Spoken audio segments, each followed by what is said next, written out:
Welcome to the deep dive. We're here to plunge into some fascinating topics and really pull out those golden nuggets of insight for you. That's the plan. And today we're looking at something ancient, but honestly, it feels incredibly relevant. We're exploring an old blueprint, you might say, for human ambition, for resourcefulness. And really, the incredible lengths people go to for family, for fortune, for what they feel is theirs. Exactly. Our journey today takes us into Genesis chapter 30. Now, you might think, okay, ancient religious text. Right, but these passages are just packed with raw human drama, intense rivalries, definitely, and some very unexpected strategic thinking.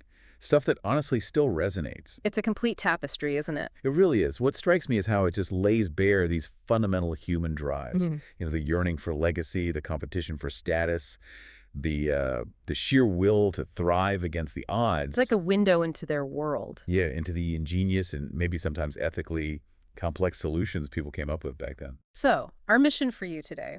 Let's extract the key insights here. We'll look at the intense family dynamics, the competition for lineage. Which is pretty brutal at times. Oh, definitely. But also some surprisingly sharp entrepreneurial strategies and just the sheer resourcefulness people show when things seem, well, completely stacked against them. Get ready to see this maybe familiar story with fresh eyes. Okay, let's dive into this first part. It really is a family drama, isn't it? Epic proportions. It centers on Jacob and his wives, Rachel and Leah, and their servants get pulled in too. All right, the tension really kicks off with Rachel. She's absolutely desperate for children. And just consumed by jealousy, seeing her sister Leah having sons for Jacob. Mm-hmm. It builds and builds until she hits Jacob with this incredible line. Oh yeah, I mean, talk about dramatic. She literally says, "Give me children or I'll die." It's Yeah. not just asking, it's an ultimatum. It really is. And it just highlights the immense societal pressure on women back then. Fertility, lineage, it was everything. So Jacob's response. It's quite sharp, actually. He says, "Am I in the place of God who has kept you from having children?" Which reflects that cultural view, destiny children. It's ultimately seen as divine. But you can also hear his frustration, right? Like the pressure she's putting on him. Absolutely. For women then, their whole identity, their status, was so tied up in bearing heirs. So Rachel, feeling desperate, comes up with a plan. Maybe shocking to us now, but But culturally accepted then, yes. She gives her servant, Bilhah, to Jacob as a surrogate wife, essentially. and it works. Bilhah has a son. And Rachel feels totally vindicated. She declares, "God has vindicated me. He has listened, given me a son." She names him Dan, vindication. But the competition, oh, it was far from over. Not even close. Bilhah conceives again, has another son, Naphtali. And Rachel's reaction, pure triumph. She says, and this is intense, "I have had a great struggle with my sister, and I have won." Wow. It's like every birth is just another point scored against Leah, a public victory. So naturally, Leah sees this happening, and her own childbearing had paused for a bit. She's not about to be sidelined. No way. She follows Rachel's exact playbook. Gives her servant Zilpah to Jacob. Yeah. It's not just imitation, though. It feels like a strategic countermove in this really high-stakes game they're playing. That's a great point. It wasn't just about having more kids overall. Each birth, whether from the wife or the servant, was like reclaiming status, a direct challenge. Exactly. And Zilpah bears Gad. Leah's Mhm. reaction, what good fortune. Then she has another son, Asher. And Leah says, "How happy I am. The women will call me happy." She's actively managing her reputation, her public standing through these births. So looking at this whole family saga, what's the core takeaway here? Well, it seems to be about how these deep personal desires, the societal pressures, and this kind of creative problem solving all get tangled up, especially when it's about legacy, about validation. Right. It really shows how desperation can spark ingenuity. Even in these really personal, ethically tricky situations, these women weren't passive. They were actively strategizing within the rules of their world. Okay, then things get even stranger, if that's possible. The mandrakes. Ah, yes, the mandrakes. So it's wheat harvest time. Reuben, who's Leah's son, finds these mandrake plants out in the field, brings them to his mom, Leah. And guess who immediately shows up? Rachel, of course. She sees them, goes to Leah, and asks for some. Which, raises the question of what these plants actually were or what people thought they did. Mandrakes in ancient cultures were often linked to fertility. Like a folk remedy. Yeah, or even Right. seen as aphrodisiacs sometimes. Their roots can look a bit human-like, which probably added to the mystique. So they were just random plans in this negotiation. They had real cultural weight. And the negotiation itself, it just reveals all this simmering tension, doesn't Wow, it? absolutely. Leah's response is just dripping with resentment. She basically says, you already took my husband, now you want my son's mandrakes too. You can feel the years of bitterness there. Every little thing is loaded with history. But Rachel, she's laser-focused, pragmatic. She makes this absolutely stunning offer. Okay, get this. She says Jacob can sleep with Leah that night. In exchange for the mandrakes. A plant for a night with their shared husband. Incredible. And Leah. She doesn't miss a beat. Jacob comes back from the fields that evening. And she goes right out to meet him. No hesitation. Tells him straight up, you must sleep with me. I have hired you with my son's mandrakes. And Jacob does. It's just this raw example of bartering, isn't it? Using absolutely everything at your disposal. Literally trading a night for a fertility charm. What this whole mandrake thing really shows, I think, is how far these women would go. Leveraging every single asset plans, access, you name it, in their quest for children and status. It's a masterclass in negotiation under extreme pressure. Emotional capital, relational capital, it's all on the table. Using completely unorthodox means to achieve these deeply personal, culturally vital goals. And according to the text, it seems to work for Leah, at least initially. It says God listened to her. Right. She gets pregnant again, bears Jacob a fifth son, Issachar. And Leah connects it directly back. She says, God has rewarded me for giving my servant to my husband. Like her earlier strategy paid off now. Then she conceives again, a sixth son, Zebulun. And she declares, God has presented me with a precious gift. And crucially, this time my husband will treat me with honor because I have borne him 6 sons. You can feel her seeking that renewed status, that dignity. 6 sons was a significant number. She clearly felt it shifted her standing. And then, sometime later, she also has a daughter, Dinah. So Leah's family is growing substantially. But then, Yeah. finally, after all this back and forth, all the strategies, God remembers Rachel. That's how the text puts it. He listens to her, enables her to conceive. and Rachel gives birth to Joseph. Her reaction, God has taken away my disgrace. That feeling of shame lifted. But notice, even in that moment, She immediately looks ahead, right? Expresses hope for another son. The drive doesn't stop. never stops. So, stepping back from all this intense family drama, Yeah. what does it all mean? It feels like a testament to just how powerful that human drive for legacy, for recognition really is. How people will resort to, well, extraordinary measures to carve out their place. Exactly.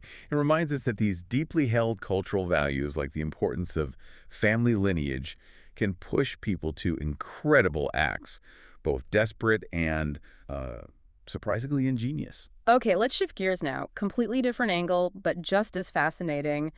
Jacob's business strategy. Oh, this is a masterclass. Seriously. Yeah.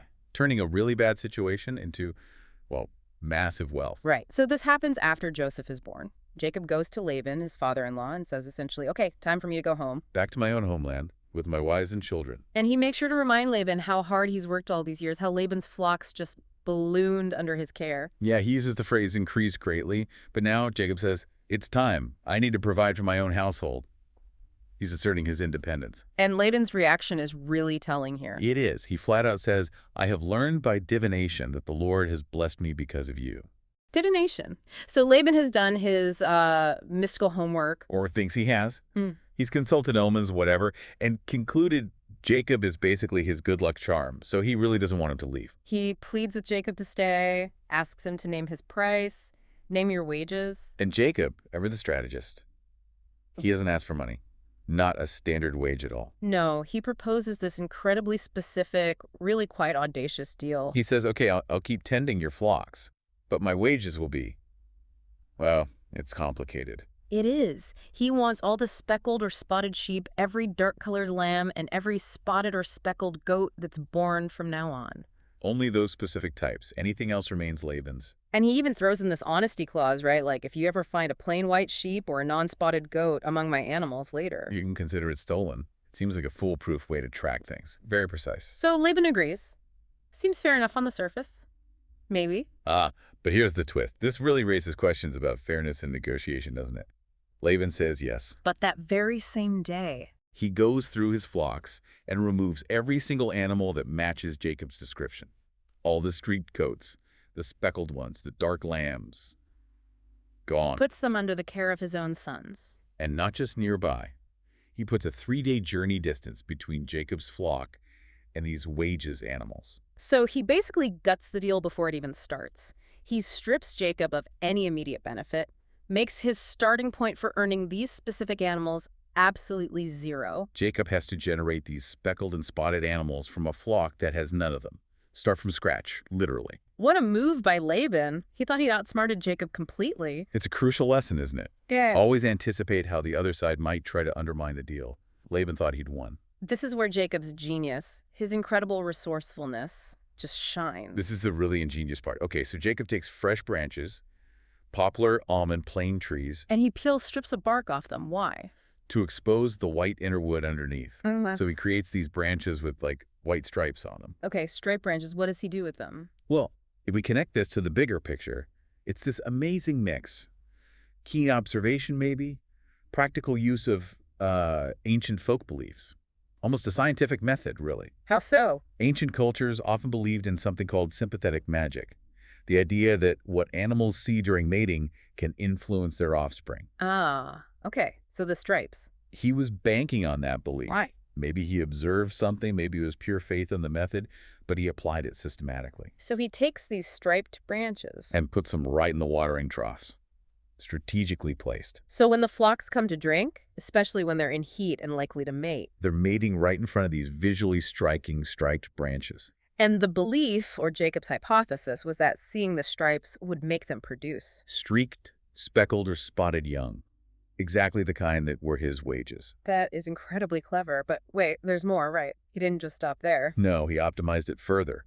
Unbelievable detail.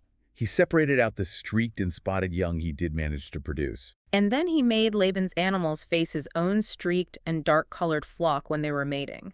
More visual cues. Doubling down on the strategy, creating this whole environment engineered for the outcome he wanted. And the selective part, that's crucial too. Yes. He didn't do this for all the animals. He only put the branches out for the stronger females when they were in heat. Making sure his resulting flock, the speckled and spotted ones, were robust and healthy. While the weaker animals, presumably breeding without the branches, went to Laban's flock. So Jacob's flock grew not just in number, but in strength and quality. Wow. So the core insight from Jacob's strategy is, I think it's about finding unconventional leverage. When the odds seem impossible, look for factors others dismiss. Jacob used environmental cues, selective breeding tactics. things based on folk wisdom, maybe keen observation, things Laban clearly didn't value or anticipate. Exactly. He turned Laban's attempt to cheat him into this massive opportunity through sheer ingenuity. He found leverage where Laban saw none. And the result? The text says Jacob became exceedingly prosperous. Not just a few extra sheep, massive flocks, male and female servants, camels, donkeys, the works. He built an empire, Mm. essentially from that zero starting point Laban gave him, all through cleverness and refusing to be outplayed. It's just this powerful story about turning disadvantage on its head, using shrewdness, maybe understanding natural processes better than Laban did. Or at least having absolute confidence in his own methods, however unconventional they seem to us. It really shows that innovation often springs from necessity. Jacob didn't just accept the bad deal, he subtly rewrote the rules of the game. Wow. Okay, what a journey we've been on. Deep into ancient cunning, these really intense human drives, and just surprising ingenuity everywhere you look. From that fierce, almost desperate competition for family legacy mandrakes and all. Right. To this brilliant, almost mystical business sense that built incredible wealth from basically nothing. And this narrative, it's so rich with psychology, with strategy. Hmm. It gives us this powerful glimpse into that universal struggle for survival, for status, for prosperity. It really holds up. It really does. And it shows how innovation, even using methods that seem unconventional or maybe even superstitious to us, When applied strategically, with focus, they can lead to truly remarkable outcomes. it definitely makes you think about the lengths people go to. Building a family, securing a legacy, building an empire. The resourcefulness is just pretty inspiring when you break it down. Absolutely. So as you go about your week, here's something to chew on.